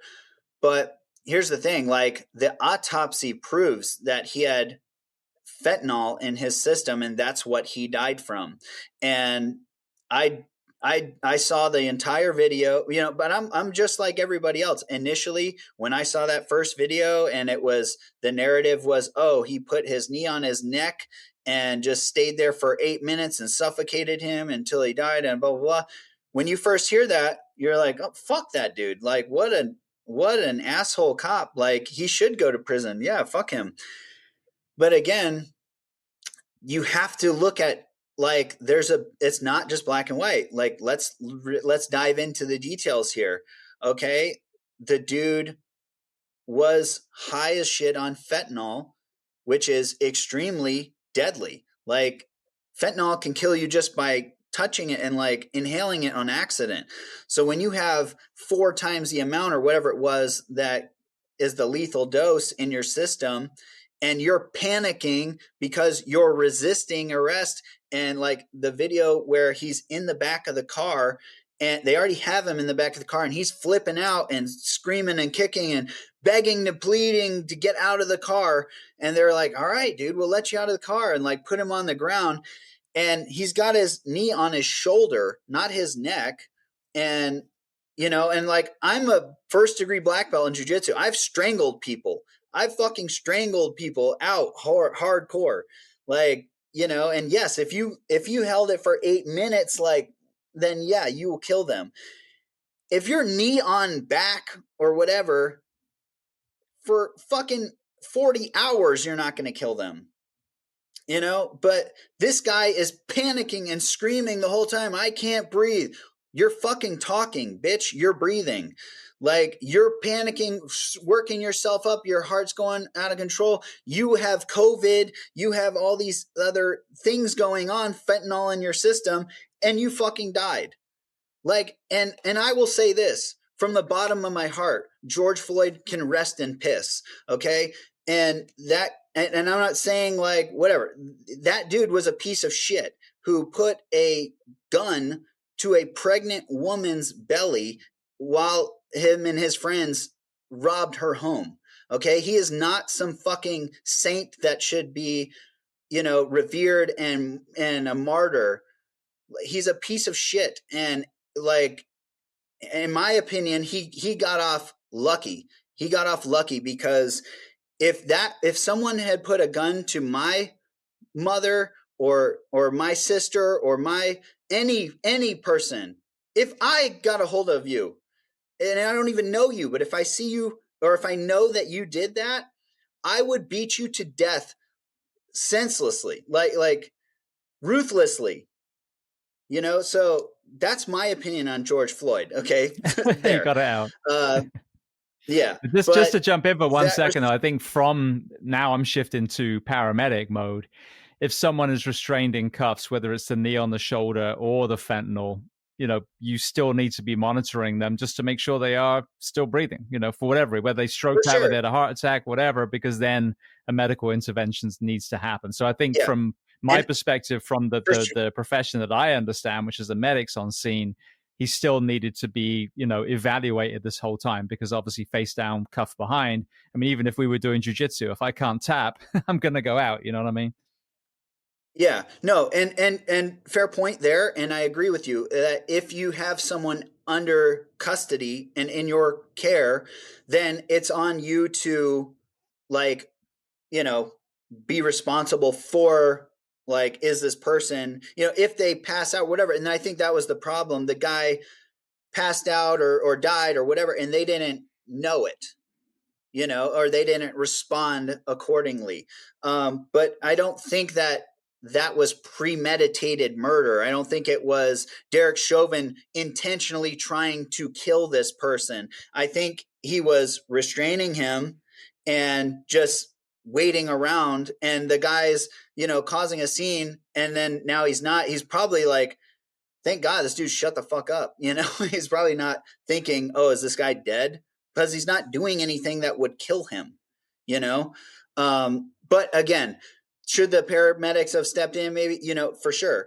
And I'm not going to say that there wasn't balls dropped in that care sense. But I'm just saying, fuck George Floyd as a human being.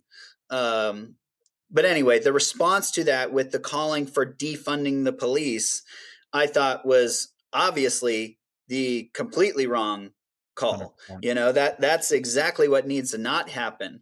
I think that a lot of these incidents, not just George Floyd, but a lot of these incidences where we saw police shootings and stuff, because it's the only ones we ever hear about is when a white cop shoots a black suspect. Those are the only ones that get any kind of like viral attention. But anyway, all of these like scenarios that unfolded, it was always seemingly from the cop feeling like they're not safe or whatever, and fear for their life, and because of a lack of training and a lack of capability. Like, I don't feel like they feel like they're uh, capable of handling this situation with hands-on or less than lethal force, or they're just quick to go to their gun because they're scared, right? And or they find themselves in a combative situation, and now they really are in a life or death situation, because anytime a cop goes hands-on in a combative kind of struggle, they are in a potentially life-threatening situation, because you have a gun on you. And if that suspect gets to your weapon, he could use it against you.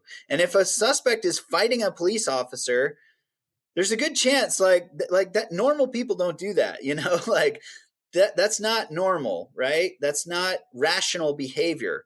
So who's to say that a person who's already fighting a cop and resisting wouldn't use that gun against you?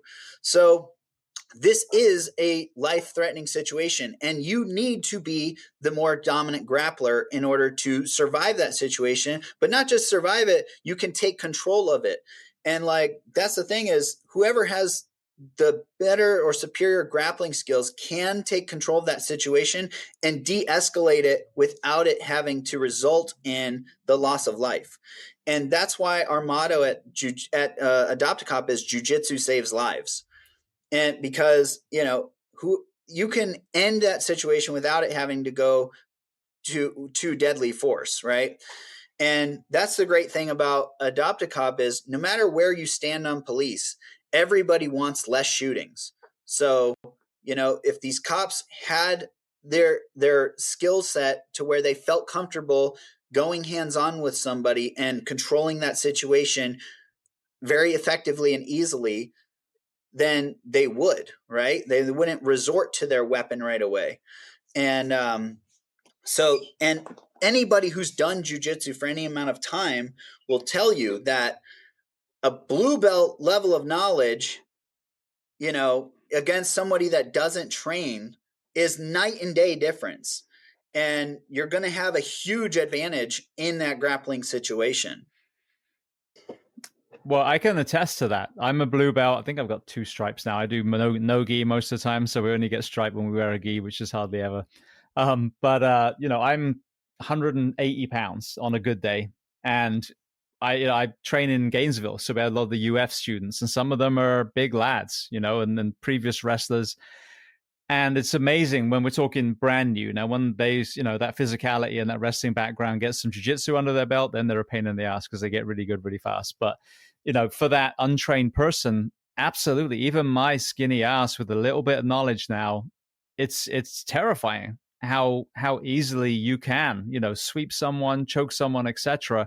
And that really isn't that much education. I mean, I'm lucky if I get to train twice a week because it's 40 miles away from my house. But I can attest to it. And the number of people I've had on the show who are, black belts in Brazilian Jiu-Jitsu, who do, keep themselves in great shape, like Mark, if you listen to those officers, they're the ones that have the least hands-on, because these people look at them and go, there's no fucking way I'm going to get away from that guy. The look in his eyes, he knows some shit. And this goes back to our conversation now. We're sticking with law enforcement, though. The deconditioned officer is asking to be run from, is asking to be attacked, Yep. Whether they're deconditioned or if they're small. I'm, a very skinny, tall guy. I had to work really hard to be strong enough to be a firefighter. So some of our smaller cops, they got their work cut out for them from the grappling side, from the strength side, because some of the people that we, asked them to arrest are huge. And then we double down by saying, oh, we're just going to put one cop in a car, which is insanity to me. So adding that tool of the toolbox of someone really understanding grappling, judo, wrestling, jiu-jitsu, to me, it's a complete, it should be an absolute prerequisite for anyone in law enforcement.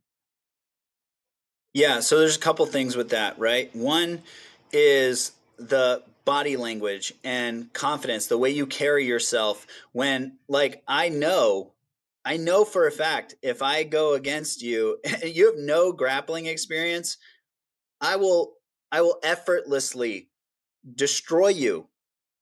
So I'm not going to be in your presence, I'm not going to be cowering down. I'm not going to be cowering away. I'm not going to be anything. I'm going to be right here present with standing tall, my chest out, looking you in your eyes. You're going to see the little cauliflower ears, and you're going to see I'm physically fit. I'm a presence, and I'm not scared at all.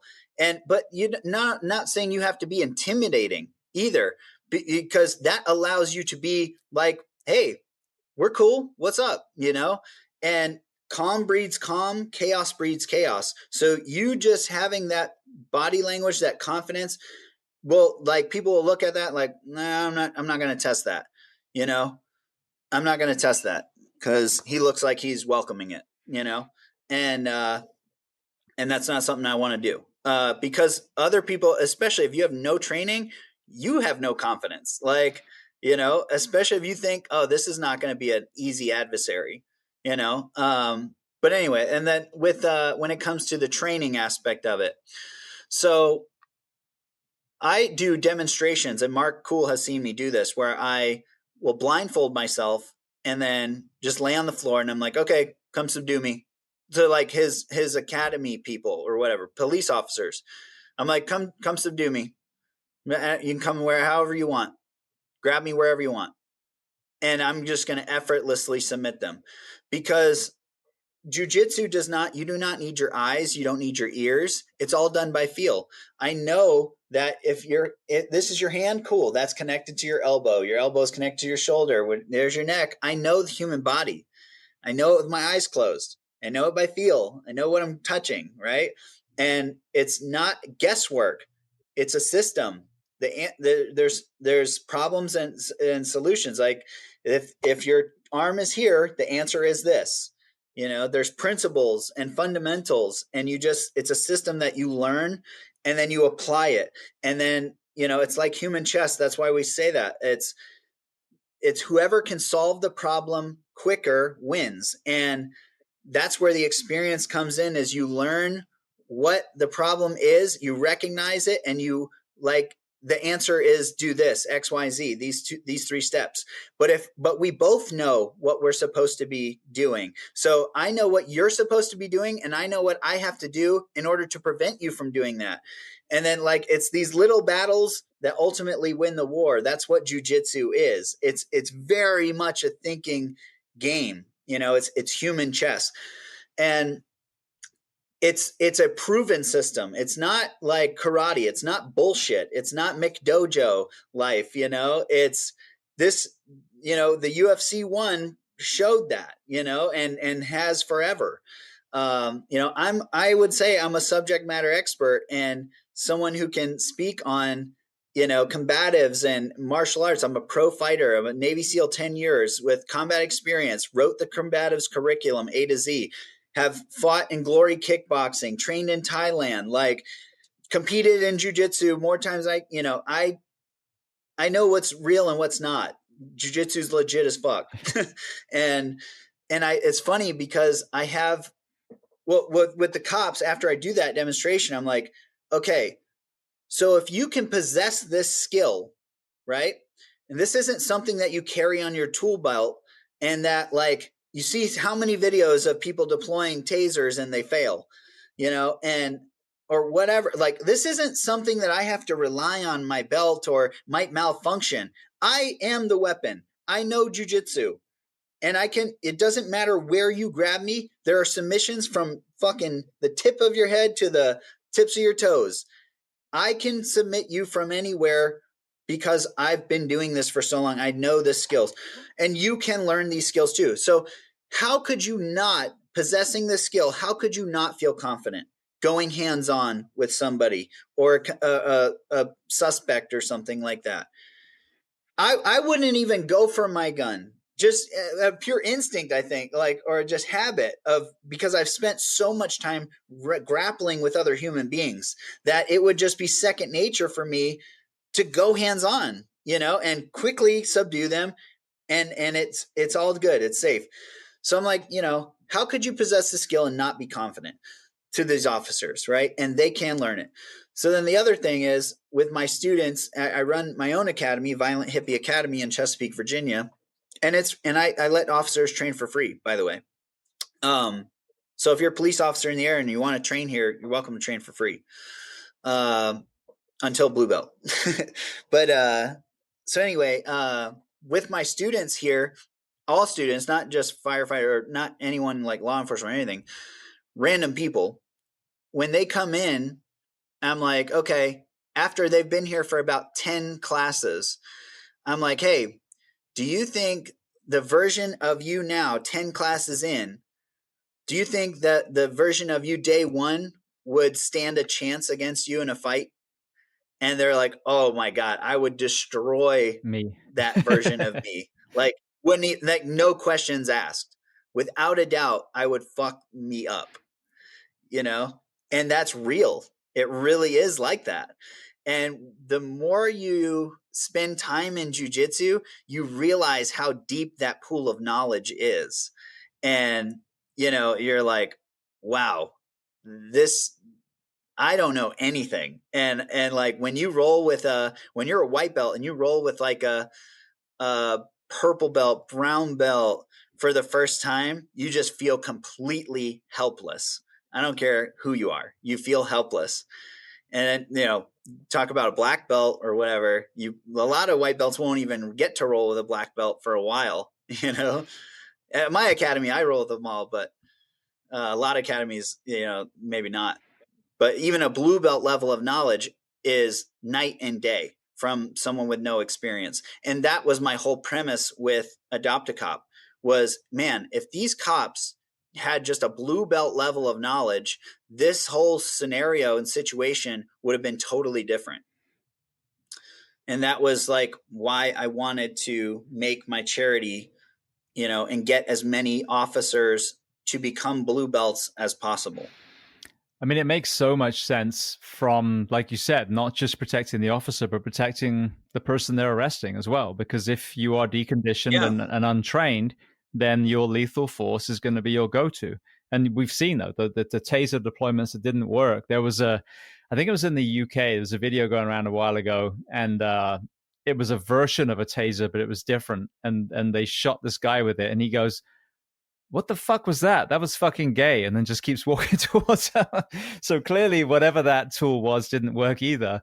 But even in the canine conversations I've had, you know, the optics again, especially around that 2020 era, really made a push to shut down canine programs. But if you listen to the real gurus in canine, Mike Gusby, for example, they rarely ever need to actually bite. It's a deterrent in itself. So how many lives, you know, criminal lives were saved because there was a dog on scene? You take that dog away, well, what's the next thing? All right, I'm going to draw my gun because that guy's in the woods somewhere. Even in the conversation of choking, I mean, having done jiu-jitsu myself, it is a very good way of subduing someone. Now, I understand you'd have to have a certain level of expertise to know when to loosen the grip. But if you really want to get a human being to submit, choke them. They'll comply very, very quickly. So all these things that have been demonized actually, you know, really are the proactive solution, whether it's putting more people in the police car, getting them to be stronger and fitter, and then adding martial arts skills as well. It's ignorance by people like at the top, decision makers that don't have any experience with jiu-jitsu, because jiu-jitsu is the safest way. Like strangling a person, like really quick, taking their consciousness from them in a matter of 5 seconds. And now they're no longer fighting and resisting, and I don't have to pepper spray and taser and all this stuff. And they just go limp, unconscious, which I do demonstrations. I allow my 10-year-old niece to put a rear naked choke on me and squeeze, and I go unconscious, and then she lets me go, and the blood comes back to my brain, and I'm, oh, hey, here I am. But during that time I'm unconscious, how easy is it to cuff me? You know, like, and you're not going to die from being unconscious or the, you know, the blood cut off to your brain. Even like it takes minutes. You would have to hold it in for minutes. That's like, and minutes of an unconscious person, and you actually squeezing and holding that down. You know, like it's so unrealistic. Like it would be hard. You would be sweating, you know, by the end of it. And but you could very easily just subdue someone, get them under control, whatever. But even if you don't do that, like this happened recently. I was at the Navy SEAL swim that we do every year, and in New York. And at the after party, we had this after party, and it was an open bar. And this guy had come in to the bar and got a drink. Bartender realized he didn't have a wristband, so they kicked him out. And he got all pissy about it. Whatever, bouncers had to drag him out of there, and you know you could tell the ego was involved or whatever. And he was all pissed and started starting shit with the bouncers, throwing stuff at him and antagonizing them. And then the bouncers, you know, when they stepped up, he pulled out a knife. The guy pulled out a knife. But you know, you're at a SEAL a party full of Navy SEALs and stuff. You know, not that he knew that, but you know, a couple of us, you know, tackle this guy and get him. You know, as soon as we're on the ground, I take his back, and I'm just like, you know, trying to calm everybody down because you know, this is nothing for me to control a person. Like the guy was like 150 pounds, you know, like no training whatsoever. Just, you know, and I'm like, I've got his back. And I'm like, everybody just calm down. It's okay. Like, and I'm talking to the dude, like, hey, bro, just, like, I was like, hey, man, you're literally surrounded by cops and Navy SEALs. Like, this is not the place. Like, you should just chill out. And I'm not, you know, I'm not suffocating him or anything like that. I'm just totally controlling him because I have so much experience grappling. I know how to do that effortlessly, you know. It's and I can just hold him there until the cops get here and put him in cuffs. And like that's how that situation ended.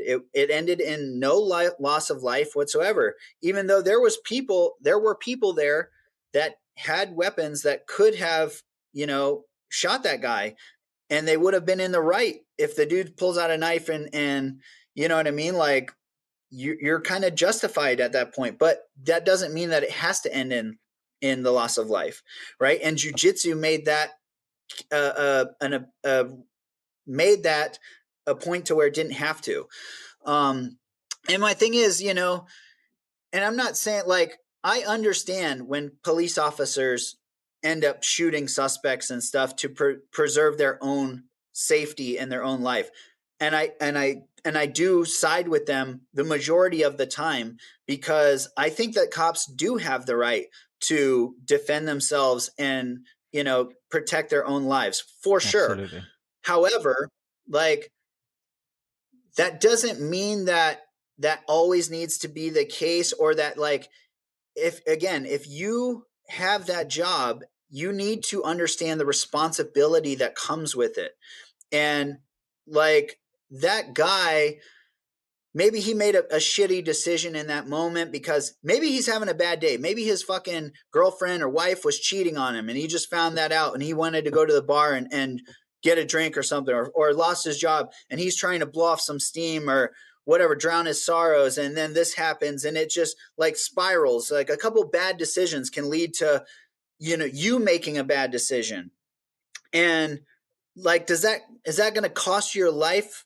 Like it could. And like I said, people would be justified in that situation.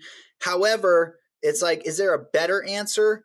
Like, is the better answer to just get a hold of this guy, get him under control, get him cuffed, and then like when tensions and emotions kind of come down, it's like, all right, yeah, that was fucking stupid, but you know, you're going to live another day. Like, and that I think again, as the cop, you have a responsibility if you're in that role to, you know, be capable of de-escalating a situation.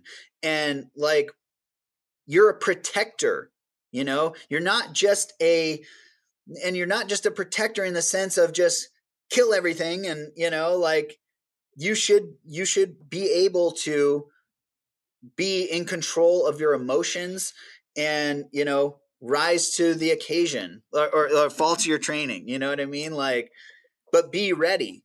Like that's on you to, like, you've accepted this role in society and you're in your job and in this position, you should be responsible enough to, you know, live up to what you need to do.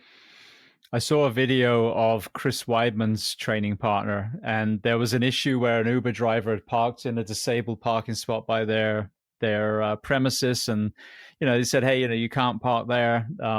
And it kind of escalated, and the guy ran to his truck, opened his trunk, and reached for a pistol.